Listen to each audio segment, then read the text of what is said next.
Muito bem, estamos de volta com o programa de carrinho e vamos agora para a entrevista da semana.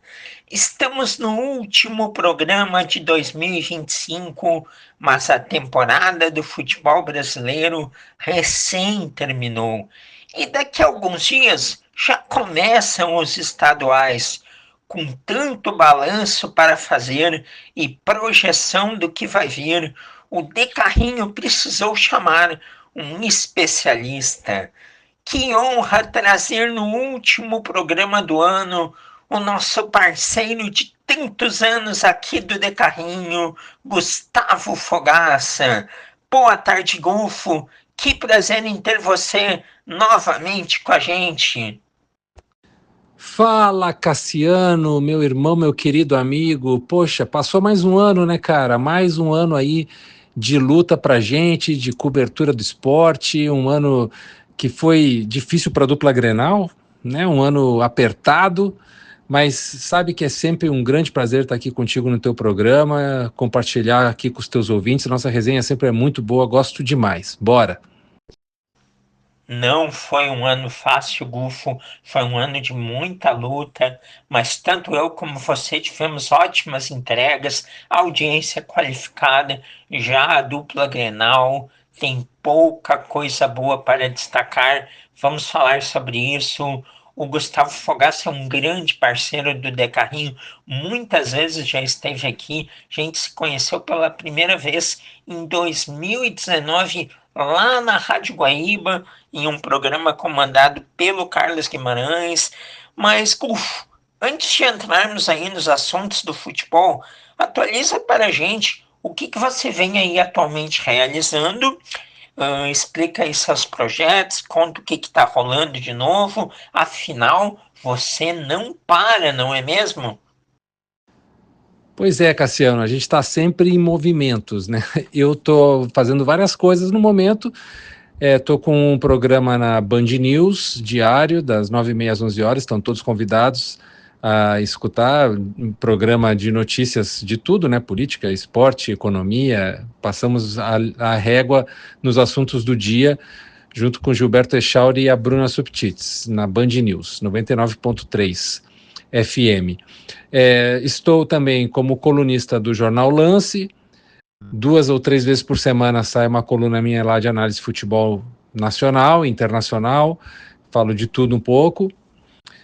E principalmente estou na Full Trader, que é uma empresa que ensina as pessoas a apostarem com muitas ferramentas, aquela visão mais científica sobre sobre as apostas esportivas, uma visão mais de conhecimento como investimento, e eu estou ali passando meu conhecimento, atendendo as pessoas, fazendo tips, enfim, é um trabalho bem legal, bem bacana e que me enche de satisfação.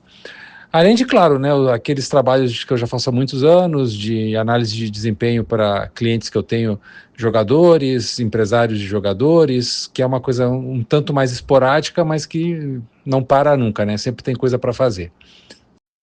É isso, o Gufo sempre em movimento, e daria um grande bate-papo se a gente pudesse especificar um pouquinho mais de cada uma dessas funções aí que tu tem, especialmente a de apostas e também a de análise de desempenho, que são muito específicas.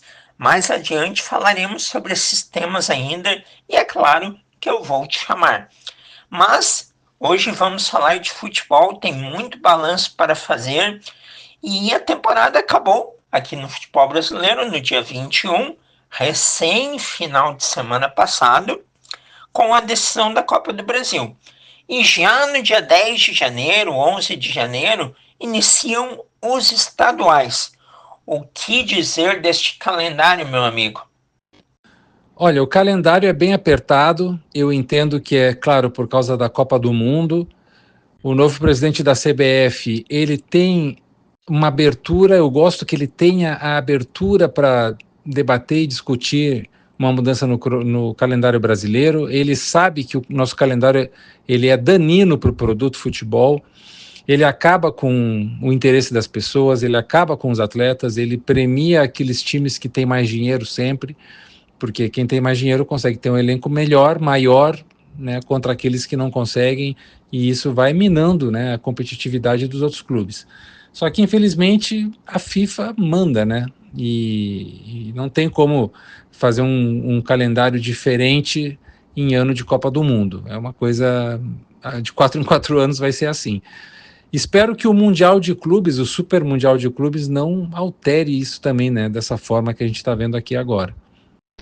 Mas tu sabe, Golfo, a gente tem por hábito criticar muitos presidentes da CBF, porém, pelo menos até o momento, o atual presidente, o Samir, ele tem uma disposição de fazer coisas novas.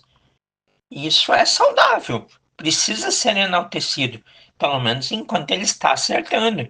Se ali na frente a gente perceber coisas diferentes, vamos falar. Mas de momento existe boa vontade. E o problema do calendário vai existir ano que vem também. Existiu ano passado com o Super Mundial de Clubes, este ano com a Copa do Mundo, e ano que vem é para o futebol masculino parar durante a Copa do Mundo feminina que vai ser no Brasil. Ou seja, é problema ano após ano. Bom, a gente falou de calendário. Em termos técnicos e táticos, a temporada dos clubes brasileiros te agradou? Olha, em termos técnicos e táticos, a temporada me agradou, Cassiano. Por quê? Eu acho que o futebol brasileiro teve bons momentos de um futebol bem jogado. Olha o Mundial de Clubes, né? Como é que foi o Super Mundial? Tivemos ali o Botafogo, o Flamengo, o Fluminense mostrando um bom futebol competitivo, para surpresa de muitos, né? Para mim mesmo, eu não esperava que o futebol brasileiro tivesse aquela dimensão no Mundial. O Fluminense chegasse até a semifinal, foi uma grande surpresa. Botafogo vencendo o Paris Saint-Germain, o Flamengo dando um coça no Chelsea, foi um belo campeonato dos times. Olhando aqui, claro, para a Libertadores, foi meio injusto com os outros clubes, né? Flamengo e Palmeiras desfilaram com muita tranquilidade, chegaram na final bem acima dos outros times. Eu entendo que o Felipe Luiz é uma grande novidade do futebol mundial, é um treinador que tem as suas próprias ideias, tem o seu jeito de olhar para o jogo. É claro que ele precisa ser testado em outros lugares ainda, mostrar que ele é um técnico mais completo, mas, poxa, em tão pouco tempo, ele ganhar tantos títulos, fazer um time tão competitivo e mostrar tantas boas ideias, a gente tem aí um treinador muito promissor. Tomara que um dia ele chegue na seleção brasileira também, com todo esse cacife, com essa competência, né? Infelizmente, a gente não pode falar isso da dupla Grenal, mas isso fica para a próxima pergunta. Os brasileiros foram muito bem no Super Mundial do meio do ano e vão mais além. O Flamengo, por detalhe, não venceu o Mundial agora do fim da temporada. Jogou de igual para igual contra o PSG em muitos momentos. Foi mal nas cobranças de pênaltis, mas foi o sul-americano que mais perto esteve de ser campeão do mundo após o título do Corinthians de 2012. E Gufo, como você já adiantou, vamos então trazer o assunto para o Rio Grande do Sul. O que fica do 2025 aí do Grêmio e do Inter e o que dá para esperar do próximo ano da dupla?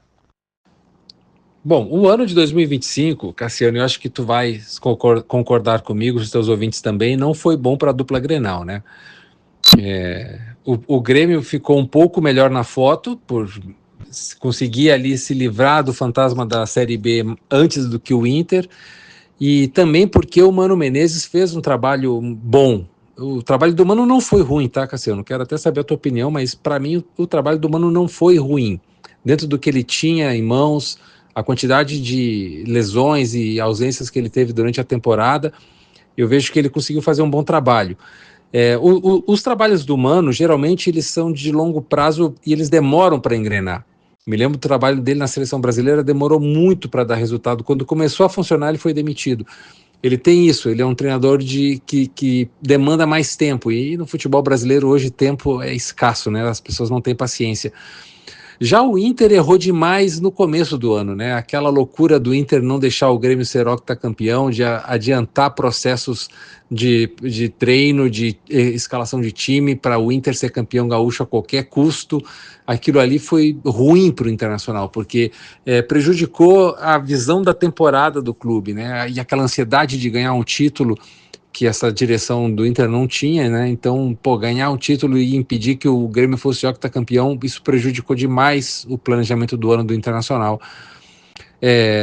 Claro, o trabalho do Roger teve bons momentos, mas isso aí foi um percalço. Depois ele perdeu o grupo, né?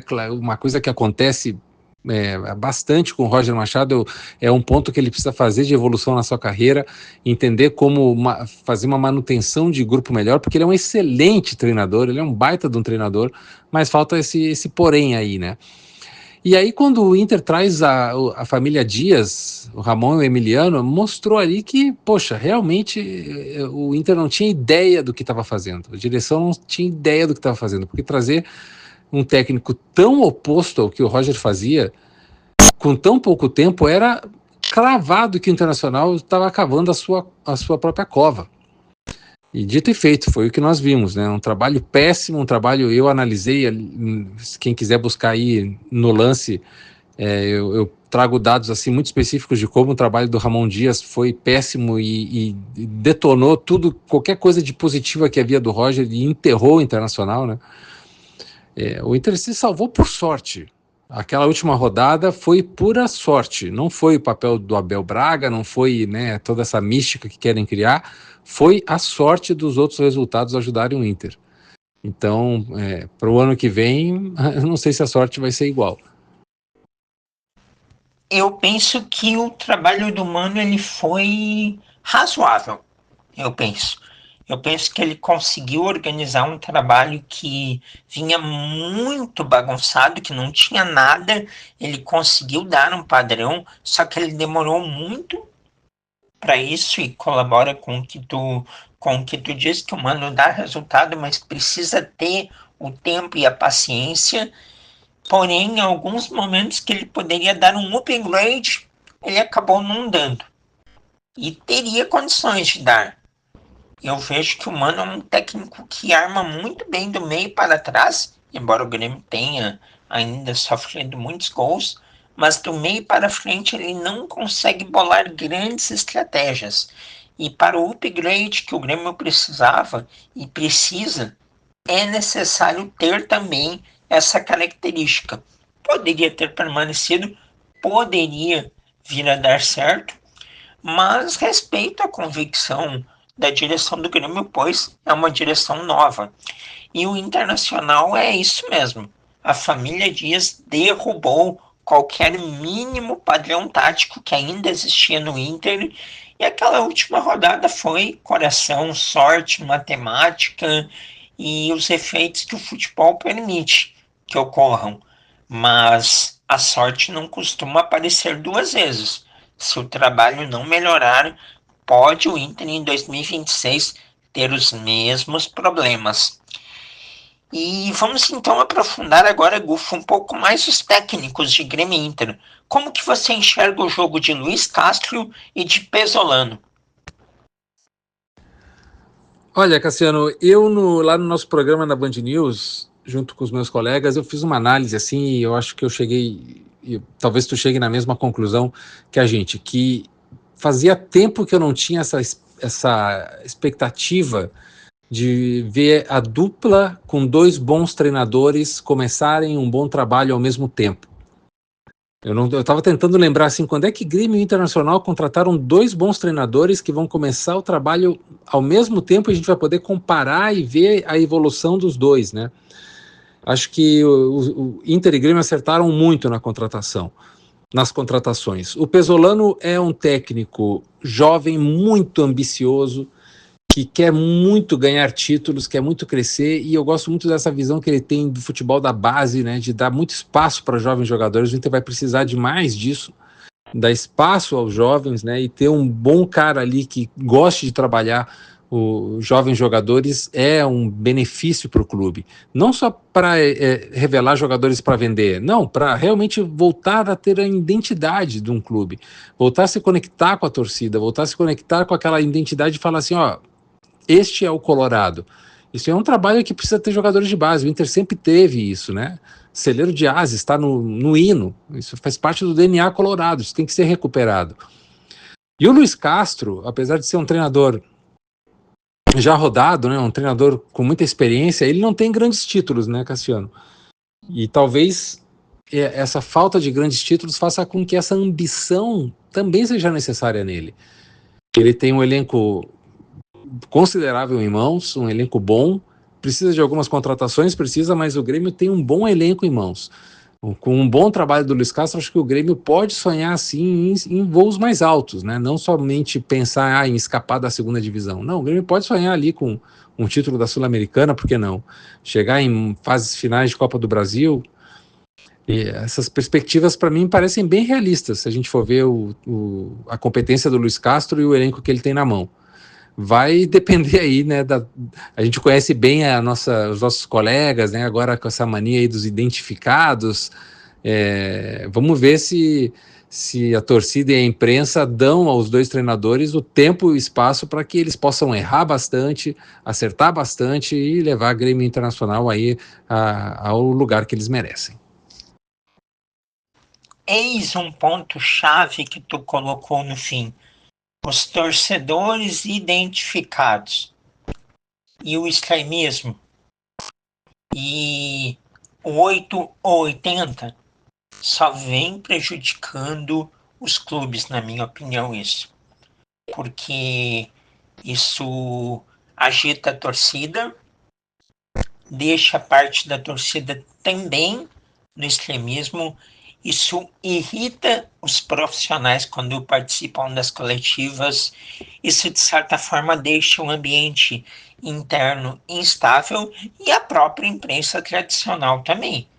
A gente agora pede tempo, paciência, mas com 1, 2 rodadas já quer a cabeça de todo mundo. Claro que é preciso um equilíbrio e um meio termo. O trabalho, por exemplo, do Quinteiros era terrível. Não era possível manter. Mas existem outros trabalhos que merecem crédito e paciência. Estamos aqui com meu grande amigo Gustavo Fogaça, analista esportivo, muitas funções. Ele é apresentador, ele é colunista, ele faz análises de apostas, ele faz análise de desempenho. O Gufo é show de bola. E tu já falou um pouquinho, mas vamos ainda ressaltar como que tu avalia a possibilidade da dupla competir em termos nacionais. Agora, uma pergunta não específica de competição, mas mais abrangente. Tu ainda acredita no modelo associativo ou a SAF é o caminho? É uma pergunta que nós aqui do De Carrinho estamos fazendo sempre aos convidados. Olha, se a gente for ver, Cassiano, o que está acontecendo no mundo hoje, é inevitável que pelo menos se faça uma análise sobre o fim do modelo associativo e qualquer outro modelo que possa caber. A questão sempre é assim, né? Fazer uma SAF ou fazer qualquer outro tipo de venda do departamento de futebol, para quem? Né? Quem compraria? Que empresa, que grupo? Se Grêmio e Inter fossem vendidos para um grupo desses Red Bull ou City, né, ou qualquer outra marca, essa empresa vai entender o que é o Rio Grande do Sul, porque o Rio Grande do Sul ele é um lugar muito único e ao mesmo tempo ele é pequeno. A nossa projeção aqui das marcas da dupla Grenal, elas estão num patamar muito abaixo das marcas de Rio e São Paulo. Ou Buenos Aires, ou outros lugares, né? Ou até mesmo de clubes médios na Premier League, eles têm mais possibilidade de retorno do que um clube grande de Porto Alegre. Então, essa questão ela precisa ser colocada na pauta, porque só transformar em SAF não significa nada. A SAF tem que vir acompanhada do interesse e da possibilidade de uma grande empresa comprar a SAF. E essa grande empresa tem que entender o que é um clube do Rio Grande do Sul, aqui nesse estado, com a nossa audiência, com o nosso público, com as ideias e coisas que interessam aos gaúchos e como fazer isso ser maior. Como a gente pode fazer com que a dupla Grenal cresça internacionalmente, seja uma marca conhecida internacionalmente. Hoje, se tu vai em qualquer lugar do mundo, infelizmente, Cassiano, a gente tem que reconhecer isso. As pessoas não sabem quem são o Grêmio Internacional. Só quem é muito ligado no futebol, né, aquele torcedor mais fanático, que assiste de tudo, que sabe tudo, bom, esse aí vai saber, claro. Mas a grande parte da população, tu vai na Espanha, na França, na Inglaterra, nos Estados Unidos, em qualquer lugar, as pessoas não fazem a menor ideia quem é Grêmio Internacional. Então, claro, isso é bom, porque isso tem um espaço muito grande para vender as marcas, chegar lá. Mas para isso precisa ter alguém que entenda, que abrace e que queira fazer isso. A questão não é tanto se transformar em SAF ou não, a questão é trazer uma marca, um investidor ou um grupo, alguém que queira fazer isso e que entenda a nossa idiosincrasia, que é bem diferente do resto do Brasil. Entre as tantas coisas legais que tem bater papo contigo, Gufo, é que você sai da caixa. Você traz agora um outro viés para a questão. Ai, vamos ser SAF, não vamos, como se fosse algo simples. Vou virar SAF, vai entrar alguém com 1 bilhão e vai investir no meu clube. Não, o viés é diferente. Que empresas entrariam no mercado do Rio Grande do Sul para colocar o dinheiro? É um viés muito interessante, também dá um longo debate aí. E Gufo, então a gente tem aí a questão aqui do futebol gaúcho, esperamos que o 2026 seja melhor, mas também é um ano de Copa do Mundo. E elas costumam nortear os rumos táticos dos anos seguintes. Qual a sua expectativa para esse Mundial?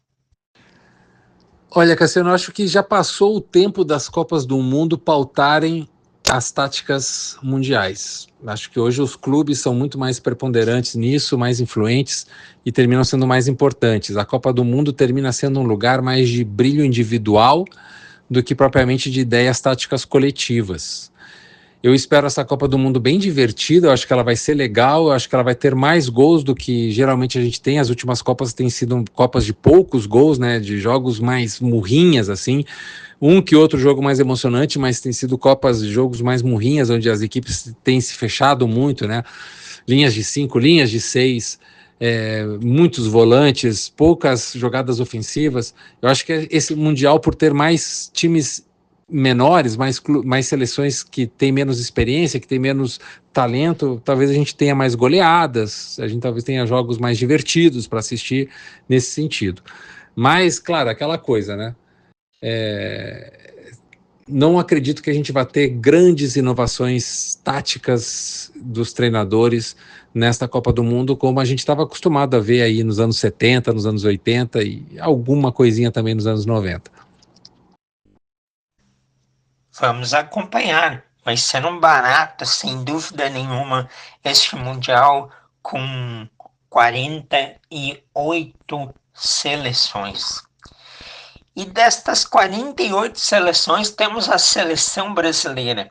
Ela tem condições, na sua opinião, Gufo, de brigar pelo Hexa? E por onde passa essa busca? Você ainda enxerga possibilidades para o Neymar? Eu não vou tirar da seleção brasileira o favoritismo, né? Porque o Brasil sempre será favorito numa Copa do Mundo pela nossa camiseta. A marca seleção brasileira é a maior marca do Brasil no mundo. Qualquer lugar, e assim, eu estava falando da dupla Grenal, né? Que as pessoas não conhecem. Não, bota a seleção brasileira, aí sim. Qualquer lugar do mundo que tu vá, Cassiano, com a camisa da seleção, tu vai ser reconhecido. As pessoas, a Canarinho é o nosso maior bem. Então, eu não posso tirar disso uma ideia de favoritismo.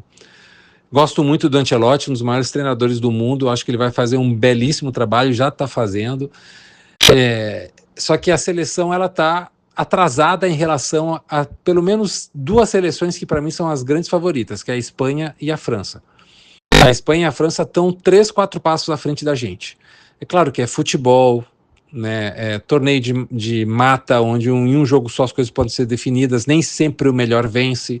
Então, mesmo que Espanha e França sejam melhores que o resto do mundo, a gente pode ganhar deles, né, num jogo único ali, num lance fortuito, num dia inspirado, porque não, né, a esperança está ali. Sobre o Neymar, eu acho que ele tem que ir para a Copa, mesmo que ele não jogue, mesmo que ele seja uma figura que esteja ali evoluindo durante o campeonato, né? Vai que durante o campeonato ele pega a forma, ele encaixa e ele começa a ter minutos. Ele em campo sempre é um temor para o adversário. Só que eu entendo e vejo que o Ancelotti percebeu que ele tem que montar a seleção sem o Neymar, que a seleção tem que ser competitiva, forte, sem ele. E o Neymar seria alguém que se encaixaria numa ideia de jogo. Então acho que eu estou confiante por causa disso. O Ancelotti entendeu qual é a parada. Ele, tem que me virar sem o Neymar. E aí depois, se o Neymar vier, vai ser o famoso plus a mais, né? Que é um pleonasmo, mas funciona nesse caso. É bem isso. Ter o Neymar ainda pode ser decisivo, mas ele não é mais decisivo para a seleção. Meu amigo Gustavo Fogaça, grande Gufo, um dos principais analistas de futebol deste país. Muito obrigado pela sua participação. Que legal ter você encerrando 2025 do Decarrinho. Um excelente final de ano. Grande abraço e até uma próxima. Grande Cassiano, muito bom também, sempre adoro participar do seu programa. Quero desejar a você e a sua família um feliz ano novo, que 2026 seja maravilhoso. E vamos esperar que o nosso futebol seja também um futebol de acréscimos, né? Onde a gente tenha a inclusão, onde a gente tenha a dupla Grenal crescendo, onde a gente possa ver a seleção brasileira levantando o hexa da Copa do Mundo, e aí a gente faz um programa especial sobre a Copa, por que não? E eu deixo a você de novo o agradecimento, sempre é bom demais estar aqui, meu amigo, com você, e que tenha aí um final de ano feliz e uma entrada de 2026 cheia de alegrias. Valeu, um grande abraço. Amém, que assim seja. E com certeza faremos um super programa especial ano que vem de Copa do Mundo. Pode deixar. Estaremos aí novamente batendo muito papo, porque tu é sócio deste programa.